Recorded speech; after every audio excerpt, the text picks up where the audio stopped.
After missing an entire year of basketball due to a foot injury, Zion Williamson has finally returned and is looking better than ever. The New Orleans Pelicans, when this video was recorded, is sitting at the #1 spot in the Western Conference, and despite dealing with various injuries across the roster, they've managed to exceed expectations, winning their last 9 of 10 games, largely due to the absurd play of Zion Williamson, and so far, Zion is forcing the doubters and cryptics to have to change their mind on him. The injury Zion sustained last season was so bad that he had to be sidelined for the entire 21-22 NBA season, and the narratives that the media was pushing out and having published was very damaging to the perception of how people looked at Zion, but also had people truly believing that he no longer wanted to be a part of the New Orleans Pelicans.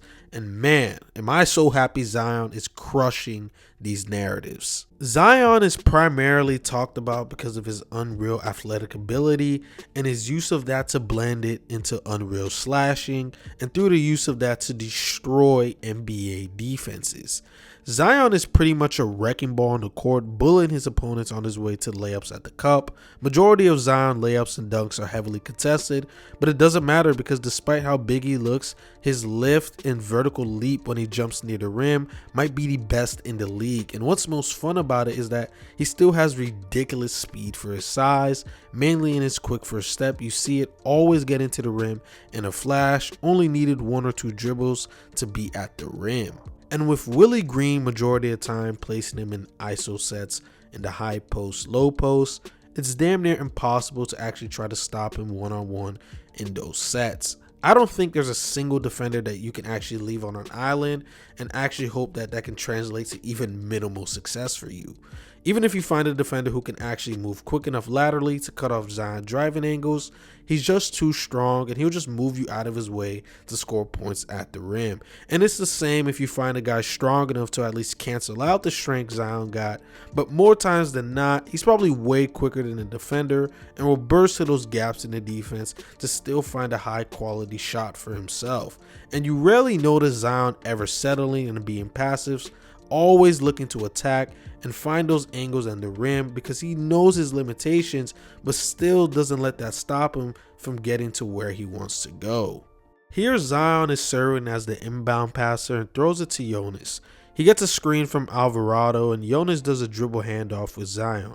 The moment he turns the corner, look how Scottie now slides over to Zion and leaves a prolific shooter in Trey Murphy open. And Zion just goes right through Scottie and his defender for the left hand slam. CJ feeds the ball to Zion on the left elbow. Zion wasted no time and immediately attacked the rim. His sheer speed was actually wild on this one because it catches the backline defender just quick enough for Zion to finish the layup right over him.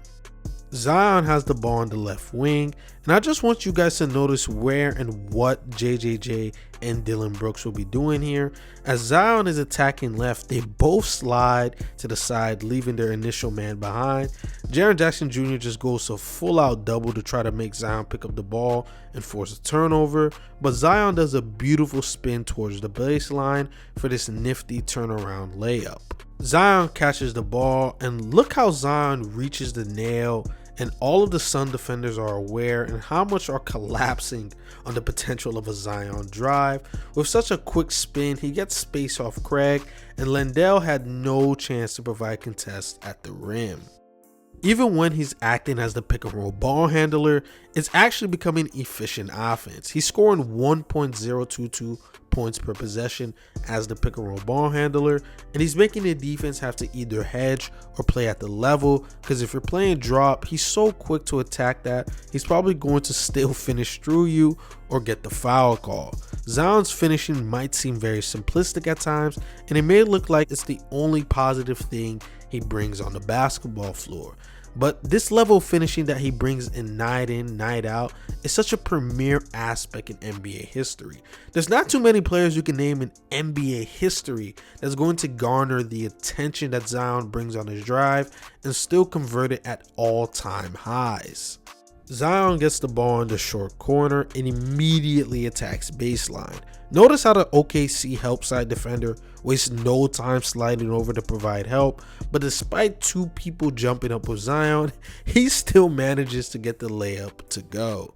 He's constantly forcing defenders to send extra attention to him and force them to collapse on his drives, which for majority of the time you will see to help defenders gapping even if they're guarding good shooters because they're that worried about Zion's finishing.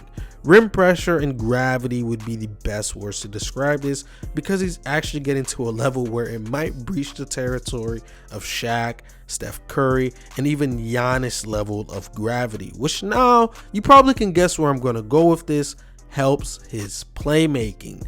Zion being able to garner the level of gravity he's getting on his drives will only make his playmaking easier and will ultimately tremendously help the team. This year, he's showing a level of willingness that I didn't see in his last season, and his ability to read defenses has gotten a bit better as well. CJ throws the ball to Zion in the low block, and with just one dribble, this pulls Trey Jones to Zion and now leaves CJ wide open for him to knock down a cool open three. Herb passes it to Zion, and Siakam doesn't even follow the Herb cut, but goes to a double team on Zion. Zion doesn't try to pass it immediately, but goes to attack the middle of the floor. And just peep how the Raptors are caved in on Zion's drive. Jose Alvarado's left open in the top of the key. Trey Murphy's relocating to the corner with no man caring for him.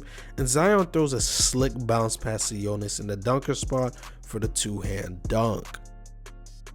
Zion catches the ball in the post, and with Westbrook on him, notice how LeBron keeps sliding over in case if Zion gets by Westbrook, and AD comes and attempts to steal, but Zion does a jump pass and throws it with such velocity that LeBron had no chance of recovering to contest the corner three.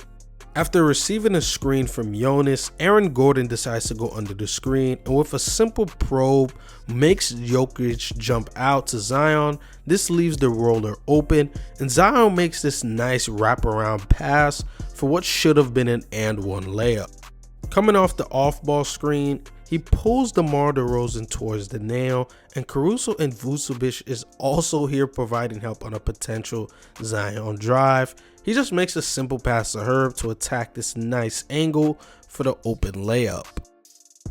Zion, whenever he's operating in the low or high post, can make that basic read whenever teams send two at the ball to him. He's not hesitant nor afraid to be patient when he has the ball in the post, wait for when the opposing team sends that extra help to find that open man. His drive and kick game can still reach newer heights if he can make quicker decisions on his drives and keep his head a bit more up to find open shooters that can either shoot it or attack the slanted defense off the catch. On the right wing, he catches the ball and attacks immediately. CJ sets a screen for him and now Zion draws two defenders to him.